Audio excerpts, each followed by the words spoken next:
दोस्तों इस वीडियो में मैं आपको करवाने वाला हूं एनएमएमएस एग्जाम का मोस्ट इम्पोर्टेंट टॉपिक, जिसका नाम है भारतीय स्वतंत्रता संग्राम के प्रमुख व्यक्तित्व। तो दोस्तों इस टॉपिक में से हर साल आपके एनएमएमएस एग्जाम में क्वेश्चन पूछे जाते हैं। तो दोस्तों अगर आप इस चैनल पर नए हो तो मैं आपको बताना चाहता हूं कि इस चैनल पर आपको एनएमएमएस एग्जाम की चैप्टर वाइज प्रॉपर तैयारी करवाई जाती है। तो इस चैनल को सब्सक्राइब कर ले। और दोस्तों अगर आपने हमारे मेन चैनल को अभी तक सब्सक्राइब नहीं किया है तो उसका लिंक भी आपको डिस्क्रिप्शन में मिल जाएगा, जिसका नाम है यूर सक्सेस माई गोल। उस पर मैं आपको एनएमएमएस एग्जाम से संबंधित मॉडल पेपर करवाने वाला हूं।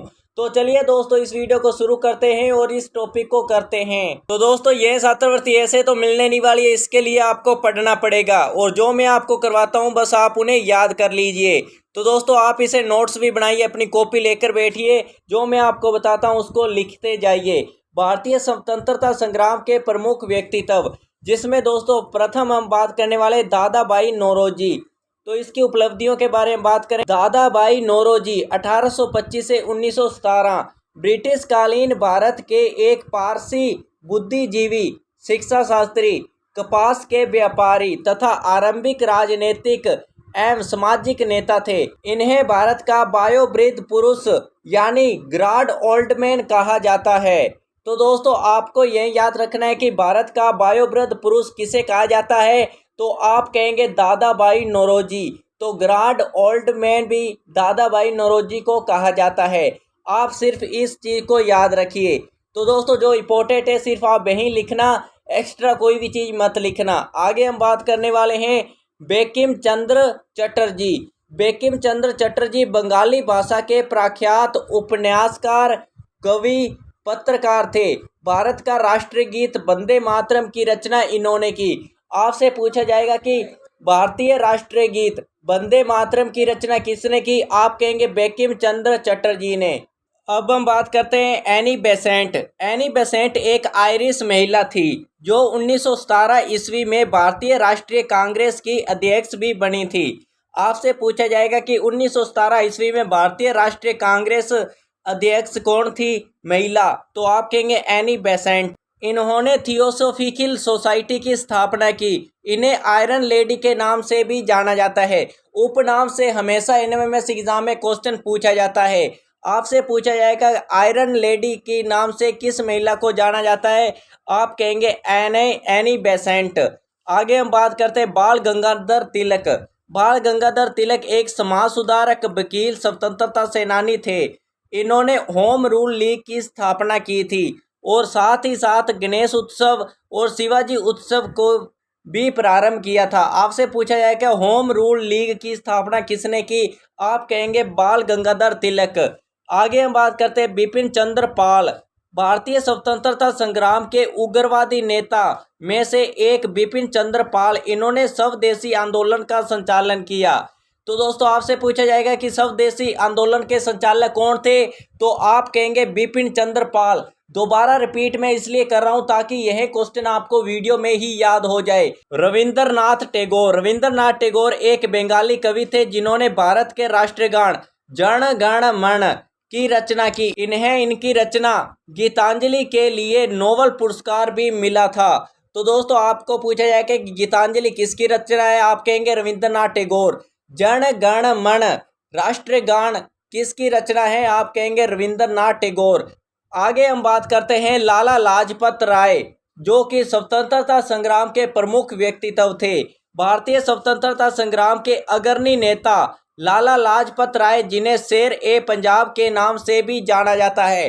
मोस्ट इम्पोर्टेंट, शेर ए पंजाब के नाम से किसे जाना जाता है, लाला लाजपत राय। इन्होंने स्वराज पार्टी की स्थापना की थी। ओके डन है। आगे हम बात करते हैं गोपाल कृष्ण गोखले। गोपाल कृष्ण गोखले भारत के राष्ट्रीय पिता महात्मा गांधी के राजनीतिक गुरु थे। इन्होंने सर्वेंट ऑफ इंडिया सोसाइटी की स्थापना की।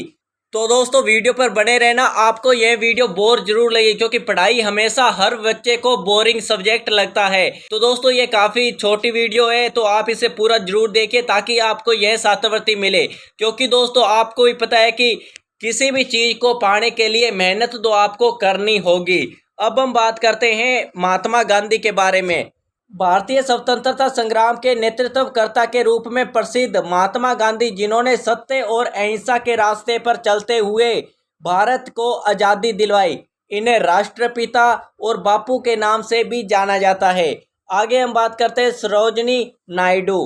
भारतीय स्वतंत्रता संग्राम में भाग लेने वाली प्रथम महिला, जिसे नाइटिंगेल ऑफ इंडिया के नाम से भी जाना जाता है। उत्तर प्रदेश की प्रथम महिला राज्यपाल होने का गौरव भी इन्हें प्राप्त है। आपसे पूछा जाएगा कि उत्तर प्रदेश की प्रथम महिला कौन है जो राज्यपाल थी? सरोजिनी नायडू। आपसे पूछा जाएगा कि भारतीय स्वतंत्रता संग्राम में भाग लेने वाली प्रथम महिला, आप कहेंगे सरोजिनी नायडू। तो दोस्तों ये याद कर लेना। तो दोस्तों इस तरीके से आपको इन्हें याद करना है। चक्रवर्ती राजगोपालाचारी। चक्रवर्ती राजगोपालाचारी को तमिलनाडु में सविनय अवज्ञा आंदोलन को नेतृत्व प्रदान करने का श्रेय दिया जाता है। यह स्वतंत्र भारत के प्रथम भारतीय गवर्नर जनरल थे। तो दोस्तों ये याद रखना। आगे हम बात करते हैं डॉक्टर राजेंद्र प्रसाद। स्वतंत्र भारत के प्रथम राष्ट्रपति डॉक्टर राजेंद्र प्रसाद संविधान सभा के प्रथम स्थायी अध्यक्ष भी थे। इन्हें भारत रत्न से भी नवाजा गया है। तो ये याद रखना आप। आगे हम बात करते हैं पंडित जवाहरलाल नेहरू। स्वतंत्र भारत के प्रथम प्रधानमंत्री पंडित जवाहरलाल नेहरू थे। इन्हें संघ संविधान समिति के अध्यक्ष के तौर पर भी चुना गया था। डॉक्टर भीमराव अंबेडकर। भारतीय संविधान के पिता के रूप में विख्यात डॉक्टर भीमराव अंबेडकर, जो संविधान सभा के प्रारूप समिति के अध्यक्ष, संविधान के प्रारूप समिति के अध्यक्ष डॉक्टर भीमराव अंबेडकर, संविधान के स्थायी अध्यक्ष डॉक्टर राजेंद्र प्रसाद। आगे हम बात करते हैं सुभाष चंद्र बोस। सुभाष चंद्र बोस ने भारत की आज़ादी में महत्वपूर्ण भूमिका निभाई थी। इन्होंने दिल्ली चलो, जय हिंद, तुम मुझे खून दो मैं तुम्हें आज़ादी दूंगा आदि नारे दिए थे। इन्होंने आज़ाद हिंद फौज के नेतृत्वकर्ता में काफ़ी प्रसिद्धि पाई थी। तो दोस्तों आपसे पूछा जाएगा कि दिल्ली चलो, जय हिंद, तुम खून दो मैं तुम्हें आज़ादी दूंगा, यह नारा किसने दिया? आप कहेंगे सुभाष चंद्र बोस ने। आगे हम बात करते हैं भगत सिंह की। सरदार भगत सिंह को शहीद ए आजम के नाम से जाना जाता है। इन्हें सेंट्रल लेजिस्लेटिव असेंबली पर बम फेंकने के आरोप में 23 मार्च 1931 को फांसी दी गई थी। 23 मार्च को शहीद दिवस के रूप में मनाया जाता है। शहीद दिवस कब मनाया जाता है? 23 मार्च को। शहीद दिवस कब मनाया जाता है? 23 मार्च को। यह 100% आपके एग्जाम में छपेगा। दोस्तों नेक्स्ट वीडियो में हम सौर मंडल पढ़ने वाले हैं। तो दोस्तों सौर मंडल से भी काफ़ी क्वेश्चन आपके एग्जाम में पूछे जाते हैं। जिन चैप्टर में से काफ़ी क्वेश्चन आपके एग्जाम में आते हैं वही मैं आपको करवाने वाला हूं, और काफ़ी शॉर्ट में मैं आपको करवा रहा हूं। इसके लिए इस चैनल को सब्सक्राइब एंड बेल आइकन को प्रेस कर ले, और हमारे मेन चैनल को सब्सक्राइब करना मत भूलना। तो चलिए दोस्तों मिलते हैं नेक्स्ट वीडियो में नए टॉपिक के साथ।